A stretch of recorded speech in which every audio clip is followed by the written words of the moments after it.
มื้อนี้พระอาจารย์กสิมาบรรยายในหัวข้อเรื่องศรัทธาในพระพุทธศาสนาศรัทธาในศาสนาพุทธเพราะอีหยังเฮาถึงศรัทธาในพระพุทธเจ้าเพราะอีหยังเฮาถึงศรัทธาในพระธรรมเพราะหยังเฮาถึงศรัทธาในพระสงฆ์ออกตนญาติโยมหรือว่าโยมพ่อโยมแม่โยมพี่หลายคนหลายท่านก็ยังบอกเข้าใจ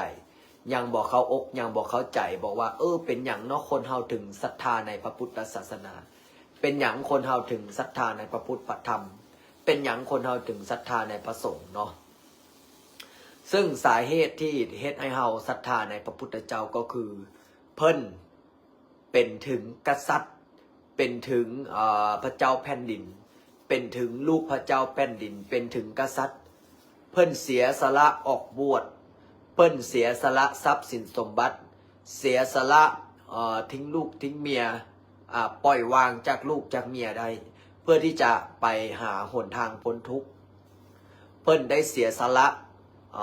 การอยู่กินหรูอยู่สบายเพิ่นได้ออกไปฝึกฝนตนเองให้มีดวงตาเห็นธรรมได้ตรัสรู้เนี่ยทุกคนหรือว่าคนที่ได้เรียนได้ศึกษาพุทธประวัติก็จะเห็นว่าพระพุทธเจ้าเฮาเนี่ยเพิ่นมีเพียบพร้อมทุกสิ่งทุกอย่างเพิ่นมีเพียบพร้อมสุอันพันแนวบ่มีหยังที่จะตกปกพร่องบ่มีหยังที่จะติดขัดมีแต่อันเพียบพร้อมทุกอย่างแก้วแหวนเงินทองทรัพย์สินสมบัติลูกเมียหรือว่าข้าราชประชาชนก็เพียบพร้อมทุกสิ่งทุกอย่างแต่เพิ่นก็สละสิ่งเหล่านี้เพื่อที่จะออกหาหนทางแห่งพ้นทุกข์เพื่อที่จะออกหาโมกขธรรมหรือว่าสัจธรรมความจริงในชีวิตคนเฮาเกิดมาเพื่อหยังคนเฮาเกิดมาแล้วต้องเอาหยังไปแน่เนี่ยพระพุทธเจ้าเฮานี่ค้นคว้าศึกษาสัจธรรมความจริงเพิ่นก็ได้เห็นคนแก่คนเจ็บคนตายแล้วก็ได้เห็นสมณะสีพราหมณ์เพิ่นได้เห็นคนแก่คนเฮาเกิดมานี่เป็นหยังต้องแก่เป็นหยังต้องเจ็บเป็นหยังต้องตายนะบ่มีผู้ใดที่หนีพ้นสิ่งนี้ได้เนาะออกตนโยมพ่อโยมแม่โยมพี่เนาะบ่มีผู้ใดที่จะหนีสิ่งนี้ได้สัจธรรมความจริงของชีวิตผู้ใดที่เกิดขึ้นมาบนโลกใบนี้แล้วมันต้องเจอกับความเกิดความเจ็บความแก่ความตายบ่มีผู้ใดที่จะเล็ดลอดไปได้บ่ว่าจะรวยบ่ว่าจะจนบ่ว่าจะมีบ่ว่าจะเป็นจังใดข้าราชประชาชนล้มหายตายจากมัดนี่คือความสัจธรรมความจริงของชีวิตก็คือความตายแต่เฮาก้อนตายนะโยมพ่อโยมแม่โยมพี่เฮาให้ก็มีความดีติดตัวไว้แด่เนาะมีความดีมีความงามติดตัวไว้แด่ช่วยเหลือประเทศชาติบ้านเมืองช่วยเหลือสังคมช่วยเหลือค้ำจูนพระพุทธศาสนาค้ำจูนพระพุทธศาสนาดูแลพระพุทธศาสนาเบิ้งพ่อเบิ้งแม่เนี่ยออกตนโยมว่าอันนี้คือพระพุทธเจ้าของเฮาเพิ่นได้เผยแพร่หลักธรรมคำสอนคือสัจธรรมความจริงพระพุทธเจ้าเพิ่นตรัสไว้ว่ามนุษย์บนโลกใบนี้เกิดขึ้นมาแล้วเกิดมาพร้อมความทุกข์เนี่ยเกิดขึ้นมาแล้วพร้อมความทุกข์ทุกหยังทุกกายทุกใจทุกขเวทนาทุกในสังขารทุกในวิญญาณทุกในสิ่งที่เฮายึดว่ามีว่าเป็นทุกในสิ่งที่เฮาอยากมีอยากเป็นทุกในสิ่งที่เฮาพัดพาทุกในสิ่งที่เฮายึดติดสัจธรรมความจริงชีวิตที่พระพุทธเจ้าเพิ่นตรัสไว้บ่มีพิษบ่มีพลาดความเกิดความแก่ความเจ็บความตายนี่ทุกขังอนิจจังอนัตตาคนเฮาเกิดมาย่อมตายกันทุกคนบ่ว่าจะรวยบ่ว่าจะจนก็หนีบ่พ้นซึ่งความตายเป็นของที่เที่ยงแท้ถาวร ความตายเป็นของที่หลีกเลี่ยงบ่ได้ออกตนยันโยมพ่อโยมแม่โยมพี่สิ่งที่เฮาหนีบ่พ้นก็คือความตายโยมพ่อโยมแม่โยมพี่หนีพ้นบ่มีผู้ใดหนีพ้นเฮาอย่าประมาทว่าชีวิตเฮานี้อายุของเฮานี้จะฮอดร้อยฮอดพันเฮาบ่มีเครื่องวัดแทกได้ว่าเฮาสิตายมื้อนี้มื้ออื่นมื้อ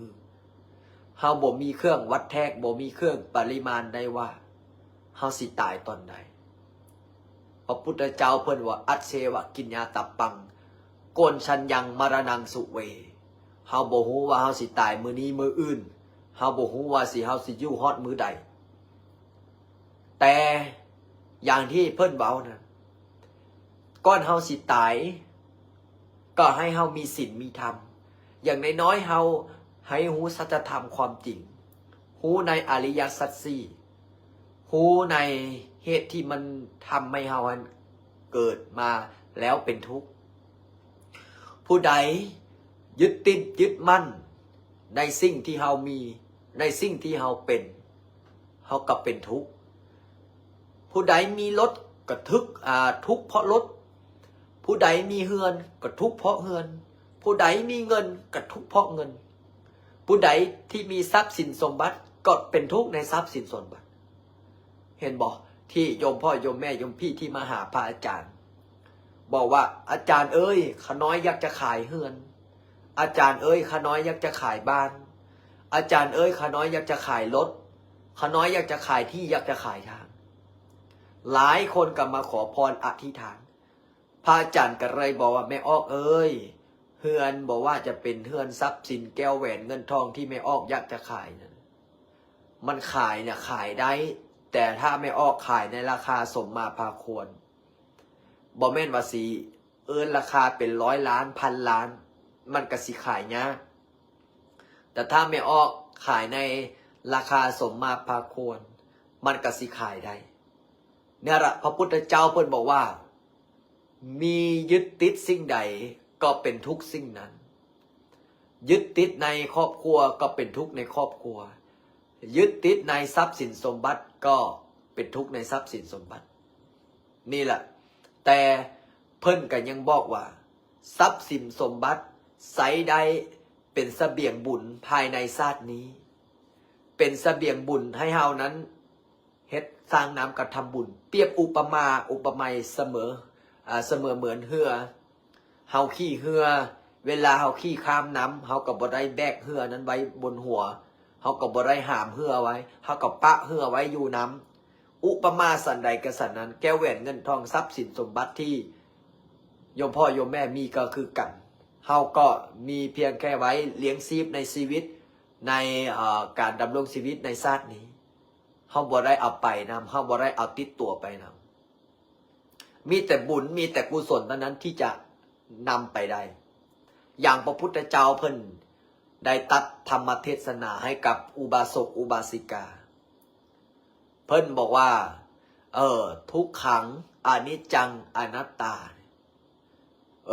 เพราะฉะนั้นแหละโยมพ่อโยมแม่โยมพี่เอ้ยชีวิตของคนเฮาเนี่ยนะ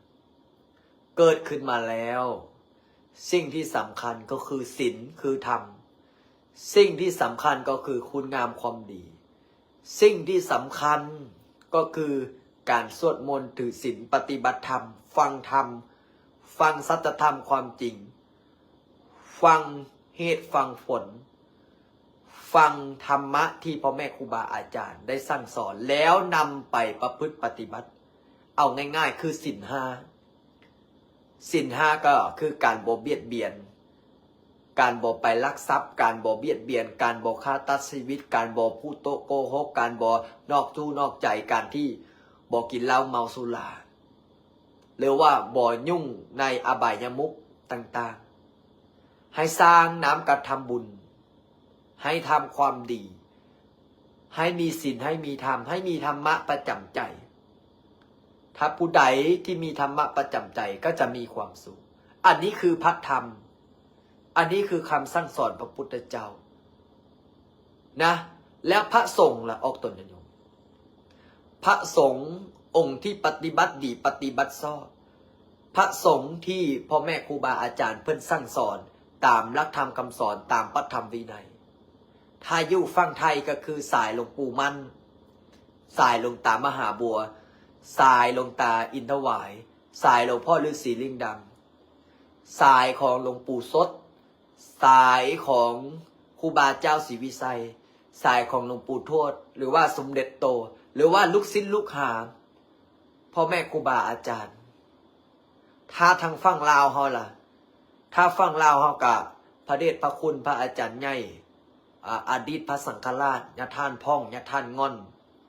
หรือว่าที่มีชีวิตอยู่คู่มือนี่กับครูบาอาจารย์ทางแขวงต่างๆหรือว่าพ่อแม่ครูบาอาจารย์ญาท่านใหญ่สาลี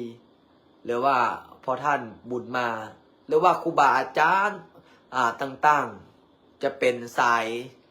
ใดก็ตามเป็นหลวงพ่อสุวรรณคำญาพ่อสุวรรณคำหรือว่าหลวงปู่สุวรรณคำหรือว่าครูบาอาจารย์ต่างๆที่เฮาฮู้เฮาเคารพนับถือนี่แหละยกตัวอย่างพ่อแม่ครูบาอาจารย์ที่เพิ่นสร้างคุณงามความดีสร้างสาพัฒนาช่วยการเผยแพร่พระพุทธศาสนาก็คือญาท่านใหญ่สาลีเนาะคือญาท่านใหญ่สาลีเพิ่นเผยแพร่ศีลธรรมกรรมฐานช่วยออกตนญาติโยมให้พ้นทุกข์ให้หูสัจธรรมความจริงให้มีดวงตาเห็นธรรมอย่างพ่อแม่ครูบาอาจารย์บางองค์เพิ่นก็สร้างโรงเรียนสร้างโรงหมอสร้างน้ำกระทำบุญพาออกตนญาติโยมเฮ็ดถนนหนทางช่วยเหลือภาครัฐก็ช่วยเหลือออกตนญาติโยมเนี่ยแหละก็คือเป็นหยังเฮาถึงศรัทธาในพระพุทธพระธรรม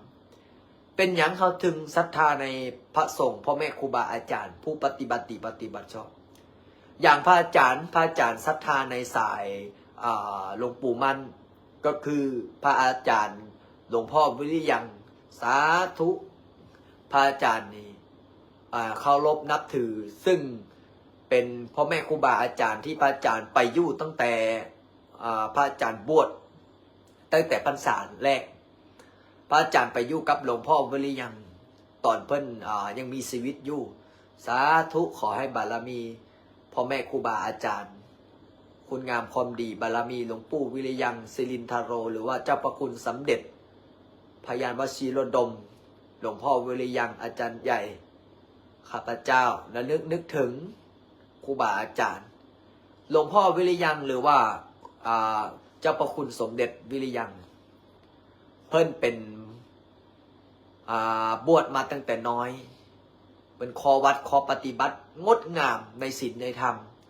อยู่กับหลวงปู่กงมาอยู่กับครูบาอาจารย์อยู่กับหลวงปู่มั่นอยู่กับครูบาอาจารย์ผู้ปฏิบัติดีปฏิบัติชอบเผยแพร่หลักธรรมคำสอนเผยแพร่คู่สมาธินามเดินตามแนวทางหลวงปู่ใหญ่คือหลวงปู่มั่นภูริทัตโตซึ่งหลวงพ่อวิริยังนี่เพิ่นได้สร้างสถาบันพลังจิตตานุภาพคือสร้างศูนย์สมาธิทั้งไทยทั้งต่างประเทศและก็มีลูกศิษย์ลูกหาเปิดสาขาต่างๆนี่พระอาจารย์ก็ได้ไปเฮียนคู่สมาธิรุ่น45สาขา143วัดศรีรัตนธรรมารามปัจจุบันนี้ก็มีท่านเจ้าคุณคือพระอาจารย์เสริมพร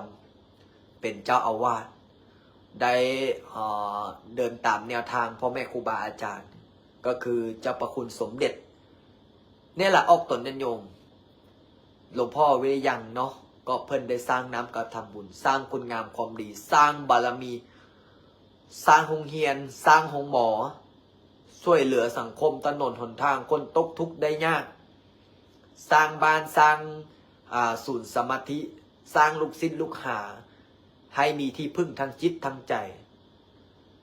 สร้างคุณงามความดีสร้างบารมีด้วยการช่วยเหลือสังคมและก็นำออกตนญาติโยมมานั่งสมาธิมาภาวนาเป็นหมื่นคนเป็นแสนคนเป็นล้านคนนี่แหละออกตนญาติโยม พ่อแม่ครูบาอาจารย์ผู้ปฏิบัติดีปฏิบัติชอบตามพระธรรมวินัยตามหลักธรรมคำสอนออกตนยันโยมโยมพ่อโยมแม่โยมพี่ในเมื่อเฮาหูอย่างนี้เฮากับศรัทธาเฮากับเคารพด้วยใจบริสุทธิ์พุทธพ่อง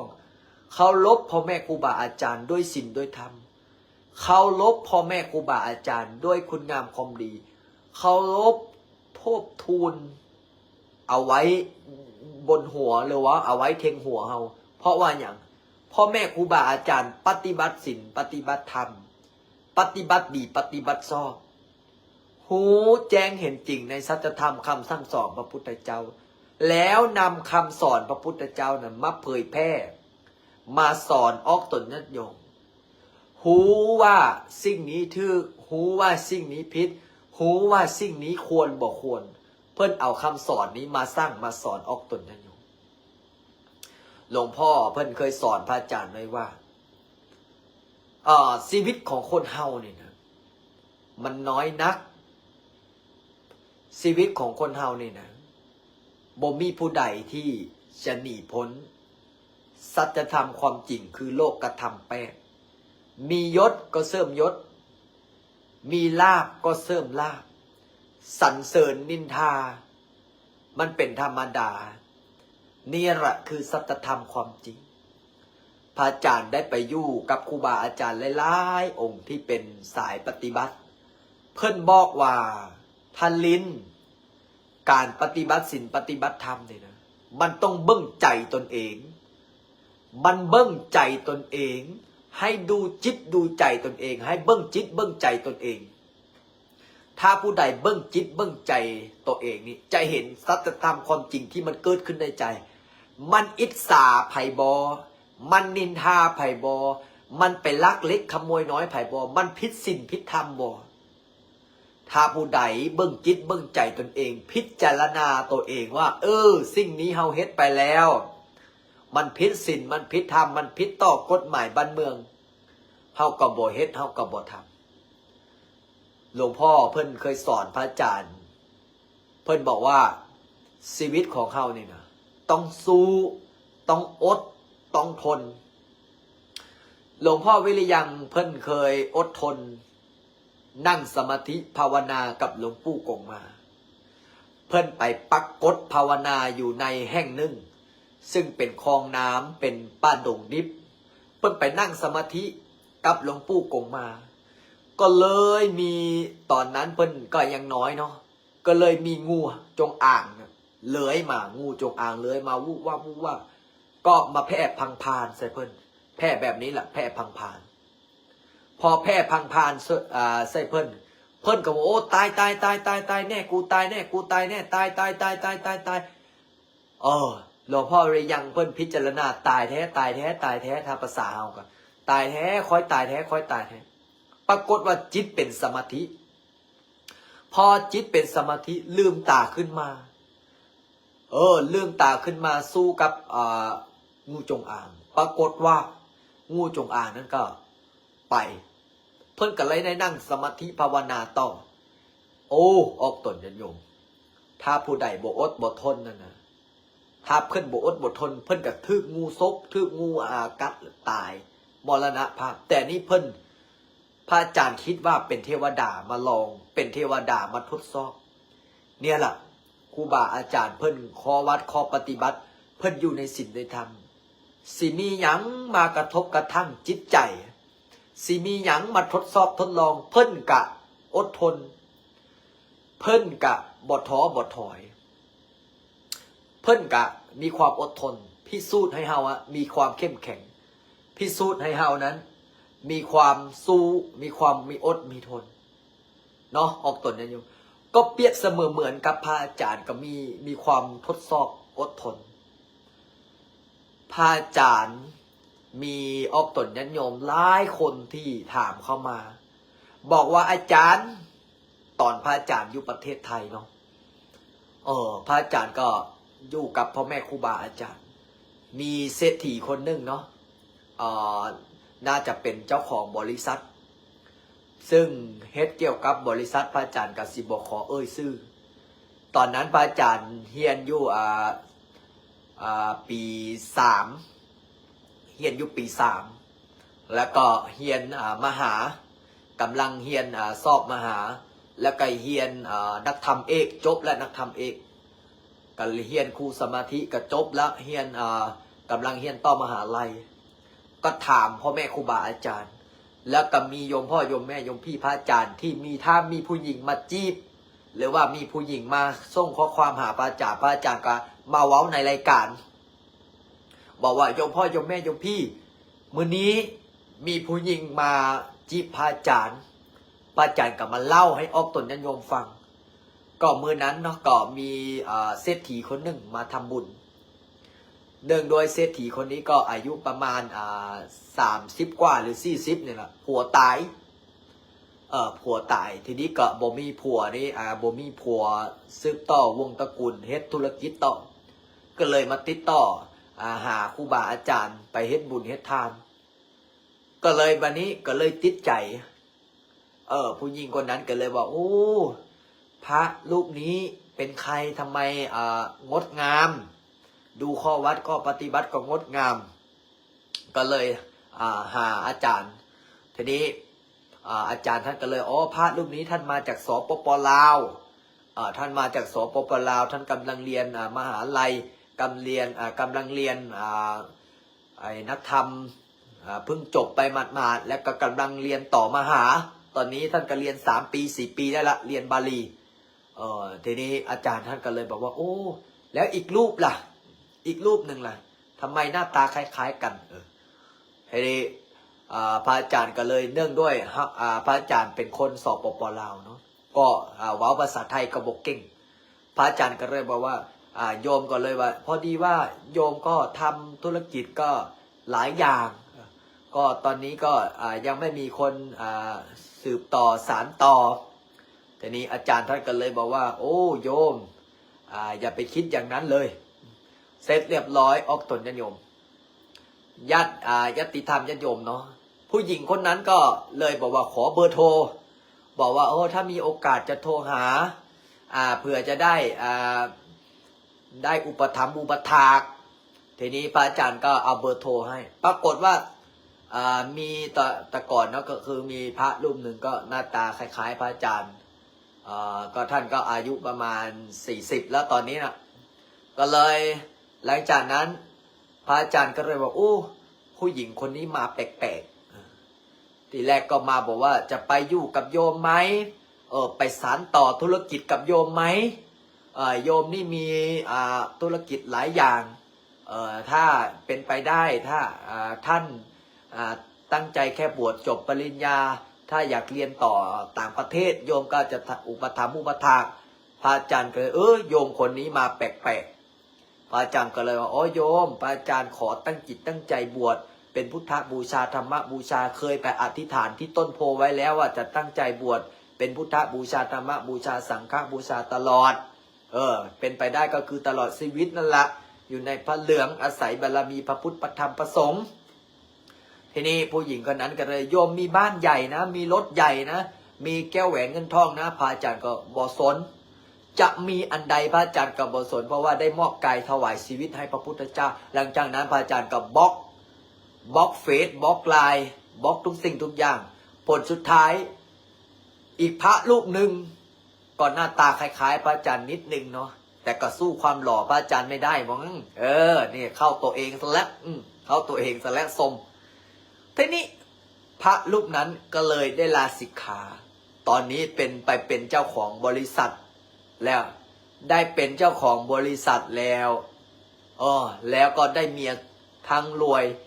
ทั้งสวยทั้งหน้าตาดีแต่พระอาจารย์ยังเป็นพระจนๆเหมือนเดิมยังนอนกุฏิน้อยๆคือเก่า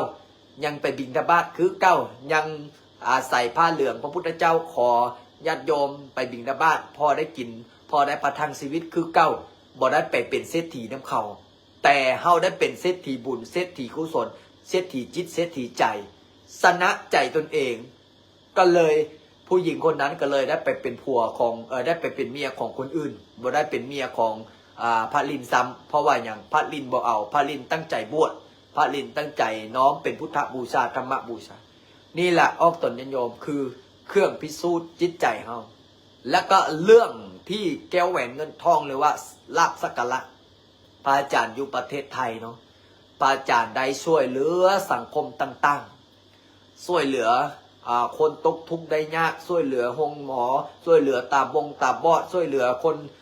ที่ห้องเฮียนหลายอย่างแม้แต่กระทั่งสร้างถนนหนทางสร้างคุณงามความดีสร้างวัดวาเผยแพร่พระพุทธศาสนามีญาติมีโยมมาเป็นหมื่นเป็นแสนคนเนาะญาติโยมก็น่าจะเห็นเนาะอยู่ที่วัดพระอาจารย์เฮ็ดนะมีออกตนญาติโยมมาสวดมนต์มาถือศีลปฏิบัติธรรมพระอาจารย์รวบรวมคณะสายบุญได้เป็น3-4 หมื่นคนมานั่งสมาธิมาภาวนาแต่ก็เนื่องด้วยทุกสิ่งทุกอย่างมันบ่เที่ยงแท้ถาวรมีขึ้นมีลงเวลาขึ้นก็อย่าหลงเวลาลงก็อย่าท้อพระอาจารย์ก็โดนเอกสารบอกว่าพระลินมอมเมาประชาชนตามที่ข้อหานะพระอาจารย์ก็จะได้มาเว้าตลอดเพื่อให้ออกตนญาติโยมได้เข้าใจเนาะเพราะว่าหลายคนก็ยังบ่เข้าใจก็มอมเมาประชาชนและก็งมงายและก็แบบว่างมงายสอนในทางที่ผิดแต่พระอาจารย์ก็เลยบอกว่าออกตนญาติโยมพระอาจารย์ก็เฮียนนักธรรมมาเฮียนบาลีมาคือกันอยู่กับพ่อแม่ครูบาอาจารย์คือกันได้เฮียนหลักธรรมคำสอนพระพุทธเจ้าคือกันพระอาจารย์ก็ย้ำนักย้ำหนาบอกตลอดว่าบ่มีคาถาวิชาอาคมบ่ได้เฮียนกระทงคาถาวิชาอาคมบ่มีเครื่องรางของขลังให้มานั่งสมาธิให้มาสวดมนต์ถือศีลปฏิบัติธรรมเอาผู้ใดอยากอยู่เย็นเป็นสุขผู้ใดอยากมีศีลมีธรรมปฏิบัติเอาเองอัตหิอัตโนนาโถตนแลเป็นที่พึ่งของตนบุคคลได้เล่าจะเป็นที่พึ่งของเฮาได้พระพุทธเจ้าเพิ่นก็ตัดไว้แล้วแต่พระอาจารย์บอกว่าเอาทุกสิ่งทุกอย่างถึงเวลาแล้วล่ะที่พระอาจารย์จะมาสร้างช่วยพ่อแม่ครูบาอาจารย์มาสร้างวัดสร้างวาอยู่ที่ประเทศลาวเพราะหยังเพราะว่าพระอาจารย์เป็นคนลาวพระอาจารย์ก็บอกว่าพระอาจารย์เป็นคนลาวแล้วก็มีบางคนเนาะก็บอกพระอาจารย์บอกว่าโอ้ยพระลาวเดี๋ยวมันก็สึกดอกผลสุดท้ายไอ้คนที่ว่าให้พระอาจารย์น่ะสึกก่อนพระอาจารย์พระอาจารย์บอกว่านี่แหละคนเก่งเนี่ยพระอาจารย์บอกย่านแต่คนที่แบบว่าบ่ซึกนั่นแหละ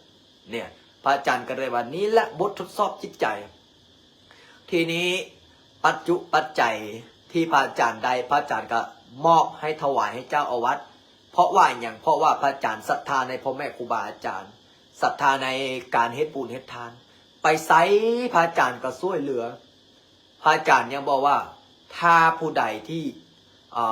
เฮ็ดสร้างแหนมกับทำบุญด้วยจิตด้วยใจพระอาจารย์ซื้อที่ถวายวัดที่วัดป่าดอนบ้านเทือน19 ไร่นะ19 ไร่ก็4 ล้านกว่าบาททั้งถมที่ด้วยทั้งสร้างวัดวาและก็ทำถนนหนทางและก็ช่วยเหลือโรงเรียนช่วยสร้างคุณงามความดีตลอดแต่ออกตนญาติโยมสัจธรรมความจริงชีวิตทุกสิ่งทุกอย่างปัจจัยที่พระอาจารย์ได้พระอาจารย์ถวายเจ้าอาวาสให้เพิ่นสร้างสาวพัฒนาวัดวาเนี่ยตอนนี้เพิ่นก็สร้างสาวพัฒนาแต่ถ้าออกตนญาติโยมถ้ามีโอกาสกลับไปช่วยพ่อแม่ครูบาอาจารย์ของพระอาจารย์เด้อที่วัดป่าดอนบ้านเถื่อนถ้ามีโอกาสเนาะก็ไปสร้าง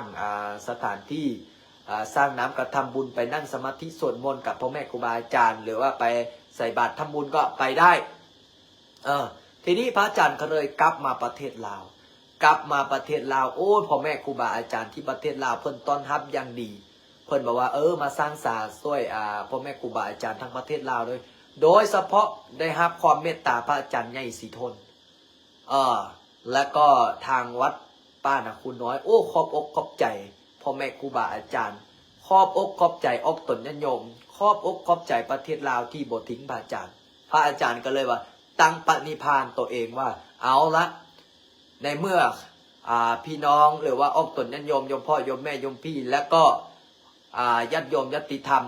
ได้ช่วยพระอาจารย์ก็สิบ่ลืมบุญคุณพระอาจารย์เลยว่าอุทิศชีวิตนี้ให้กับพระพุทธศาสนาอุทิศชีวิตนี้ให้กับพระพุทธธรรมประสงค์อุทิศชีวิตนี้ให้กับคุณงามความดี เพื่อที่จะสร้างน้ำกระทำบุญต่อไป และก็ขอบมกขอบใจโยมพ่อสมบูรณ์โยมแม่กาบที่อุปถัมภ์อุปถากแล้วก็โยมพ่อวันไซโยมแม่เพชรแล้วก็คณะสายบุญต่างๆที่ดูแลทุกสิ่งทุกอย่างที่เพียบพร้อมเนาะนี่แหละพระอาจารย์เลยบอกว่าบุญสมพงษ์กัน ตอนนี้พระอาจารย์ก็กำลังจะเฮ็ดเอกสารต่างๆนานาที่จะแล่นเอกสารสร้างวัดสร้างว่าเนื่องด้วยวันที่9เดือน5วันที่9พฤษภาก็จะได้มอบที่ดินเนื่องด้วยพ่อบุญกับแม่กาบที่มีจิตใจงดงามในพระพุทธศาสนา ก็จะได้ถวายธรณีสงฆ์ก็คือประมาณ3 เฮกตาร์กับประมาณ 18-19 ไร่เพื่อเป็นพุทธบูชาธรรมบูชาสังฆบูชาถวายสร้างวัดสร้างวาก็สาธุอนุโมทนาบุญกับคุณงามความดีกับโยมพ่อสมบูรณ์โยมแม่กาบและก็คณะญาติพี่น้องที่มีจิตใจศรัทธาสร้างวัดสร้างวาซึ่งพระอาจารย์ก็จะได้มอบที่ดินหรือว่ารับที่ดินจากพ่อสมบูรณ์แม่กาบก็คือวันที่9วันที่9เดือน5เด้อโยมพ่อโยมแม่โยมพี่เด้อคือเดือนถ้าพูดเป็นภาษาไทยก็คือวันที่9เดือนพฤษภาปี2025เนาะก็คือปี2025นี่แหละเนื่องด้วยพระอาจารย์ตอนนี้มีทั้งประเทศไทยมีทั้งประเทศลาวที่ได้เข้ามารับชมพระอาจารย์กับมีเว้าภาษาไทยแดแล้วก็เว้าภาษาลาวแดเนื่องด้วยเมื่อกี้นี้มีคนคอมเมนต์เข้ามาบอกว่าพูดอะไรผมไม่รู้เรื่องพูดภาษาไทยให้ผมฟังหน่อยพระอาจารย์ก็จะเว้าเป็นภาษาลาวแดแล้วก็เป็นภาษาไทยแดถ้าไม่เข้าใจก็ต้องขออภัยนะญาติโยมเนาะจากฝั่งไทยก็ดีหรือว่าจากต่างประเทศก็ดีI sorry thank you นะโยมฟังจากที่ใดก็มีหลายแห่งเนาะแต่พระอาจารย์ก็จะขอเว้าเป็นแบบกลางๆสลับภาษาลาวและก็ภาษาท้องถิ่นแต่บางทีก็อาจจะมีภาษาไทยปนด้วยเพราะฉะนั้นแล้วนี่แหละออกตนญาติโยมแล้วก็สาธุอนุโมทนาบุญกับคณะสายบุญสายยติธรรมคือโยมพ่อโยมแม่โยมพี่ที่บ่ทิ้งกันถึงแม้ว่าจะกลับมาถึงประเทศลาวโยมพ่อโยมแม่โยมพี่คณะสายบุญจากประเทศไทยก็ยังตามมาตามมาทำบุญนี่แหละเขาเอิ้นว่าคนเฮานะมีทั้งคนรักมีทั้งคนไม่ชอบเนาะมีทั้งคนฮักและก็มีคนที่บ่ชอบเฮาแต่ทั้งนั้นทั้งนี้ก็คือความดีเท่านั้นที่จะพิสูจน์วันเวลาเท่านั้นที่จะพิสูจน์ถ้าเป็นพระรูปอื่นหรือว่าเป็นพระลงอื่นนะโดนออกตนนั้นอยู่โดนทุกปัญหาเข้ามาพิสูจน์พระอาจารย์เลยบอกว่านี่แหละคือธรรมะพระอาจารย์เคยไปกราบพระอาจารย์สมเพชรซึ่งพระอาจารย์สมเพชรเพิ่นบ่ยุ่งเกี่ยวกับโซเชียลเพิ่นบ่ยุ่งเกี่ยวกับทางโลกพระอาจารย์ไปกราบปึ๊บท่านเอิ้นชื่อออกมาเลยเป็นยังไงพระลินซึ่งพระอาจารย์ยังงงอาจารย์สมเพชรกับพระอาจารย์บ่เคยเห็นกันสักเทื่อเพิ่นหูได้จังไดว่าพระอาจารย์นี่ชื่อพระลินอาจารย์สมเพชรเพิ่นบอกว่าเอ้ามานี่พระลินให้เบิ้งสิ่งที่เกิดขึ้นกับเจ้าให้เจ้าเบิ้งเป็นธรรมะอีกปีนี้ปีหน้าชีวิตเจ้าจะเจริญชีวิตเจ้าจะรุ่งธรรมะเจ้าจะรุ่งเพราะว่ามีศรัทธาญาติโยมให้อุปถัมภ์อุปถากแล้วก็ให้ยึดมั่นในความดีที่เจ้าเฮ็ดเจ้าทำเด้อแล้วพระอาจารย์ก็ได้โอกาสสนทนาธรรมะกับเพิ่นยังบอกว่านี่แหละคือธรรมะให้เจ้าเบิ้งสิ่งที่พิสูจน์จิตใจของเจ้าตอนนี้สิ่งที่มันเกิดขึ้นในจิตในใจของเจ้าตอนนี้นี่แหละคือธรรมะเพิ่นยังบอกว่านี่แหละคือเป็นบททดสอบของเจ้าให้เจ้าผ่านจุดนี้ไปได้คนที่บ่ผ่านจุดนี้คือได้สิกขาลาเพศพระอาจารย์เลยยกมืออนุโมทนาสาธุบุญกับพ่อแม่ครูบาอาจารย์ที่ให้กำลังจิตกำลังใจนี่แหละเพราะฉะนั้นให้เบิ้งเป็นธรรมะออกตนนั้นโยมมีอย่างเกิดขึ้นกับย่าให้เบิ้งเป็นธรรมะสิมีอีอย่างเกิดขึ้นในชีวิตเฮากับย่าให้เฮาคิดซะว่าเป็นธรรมะทดสอบจิตใจเฮาให้เฮาผ่านก้าวแต่ละก้าวขึ้น นี่แหละพระอาจารย์ยังบอกว่าชีวิตของคนเฮามีขึ้นมีลง เวลาขึ้นก็อย่าหลง เวลาลงก็อย่าท้อพระอาจารย์ก็เลยบอกกับตัวเองว่า อย่างน้อยๆก็ยังมีโยมพ่อโยมแม่โยมพี่คณะสายบุญสายญาติธรรมที่เคยอุปถัมภ์อุปถากมีคณะสายบุญจากประเทศนั้นประเทศนี้ต่างประเทศไทยก็ดีประเทศต่างประเทศก็ดีนี่คณะสายบุญบ่เคยทิ้งพระอาจารย์ก็บ่เคยทิ้งโยมพ่อโยมแม่โยมพี่เพราะฉะนั้นแล้วมื้อนี้ก็อนุโมทนาบุญกับโยมพ่อโยมแม่โยมพี่เด้อที่เข้ามาฟังธรรมะพระอาจารย์ก็ขอให้มีความสุขความเจริญสุขกายสบายใจให้มีโชคมีลาภมีสุขภาพแข็งแรงให้โชคดีร่ำรวยหาเงินหาทองมานๆให้หมดทุกข์หมดโศกหมดโรคหมดภัยให้มีดวงตาเห็นธรรมเจริญทางธรรมและทางโลกและก่อนอื่นโมดก็ขออนุโมทนาบุญกับเจ้าภาพเจ้าศรัทธาทุกคนทุกท่านเนาะให้มีความสุขความเจริญยิ่งขึ้นไปด้วยเถิดสาธุ